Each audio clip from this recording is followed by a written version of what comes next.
Hi friends, எல்லோருக்கும் வணக்கம். Today நம்ம பார்க்க போகிறது தமிழ் அவுட் சோர்ஸ் டாப்பிக்கில் ஓமை தொடர். இது ஆல்ரெடி படிச்சிருந்தீங்கன்னா ஜஸ்ட் ரிவைஸ் பண்ணுறதுக்கு யூஸ் பண்ணிக்கோங்க.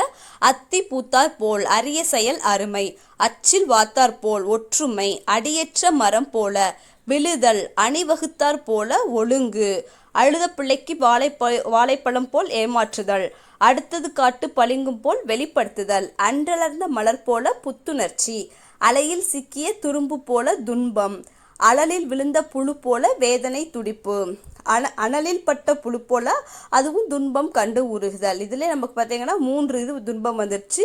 அலையில் சிக்கிய கரும்புனாலும் துன்பம் தான், அழலில் விழுந்த புழு போலனாலும் வேதனை, அனலில் பட்ட புழு போலனாலும் வேதனை, அலையில்லா கடல் அமைதி, அரை கிணறு தாண்டியவன் ஆபத்து, அகழ்வாரை தாங்கும் நிலம் போல பொறுமை, ஆற்றில் கரைத்த புலி போலனா பயனின்மை, ஆழம் தெரியாமல் காலை விட்டார்னா அறியாமை, ஆப்பசைத்த குரங்கு போலனா வேதனை.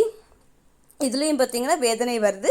ஆப்பசைத்த குரங்கு போல வேதனை, இருதலை கொல்லி தவிப்பு, இரும்பை கண்ட காந்தம்னா கவர்ச்சி, இலவு காத்த கிளி போலனா ஏமாற்றம், இடிக்கேட்ட நாகம் போலனா மருட்சி நடுக்கம், இலைமறைக்காய் போல மறைதிருத்தல், இஞ்சி தின்ற குரங்கு போல் விழித்தல் வேதனை, இடி விழுந்த மரம் போலனாலும் வேதனை.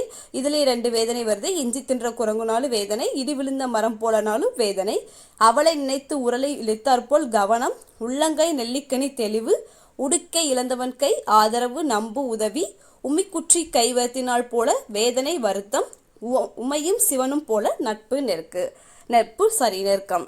ஓகே ஃப்ரெண்ட்ஸ், இதே மாதிரி அவுட் சோர்ஸ் டாபிக் நான் அப்பப்போ அப்டேட் பண்ணுறேன். ஸோ சப்ஸ்கிரைப் பண்ணி வச்சுக்கோங்க. தேங்க்யூ.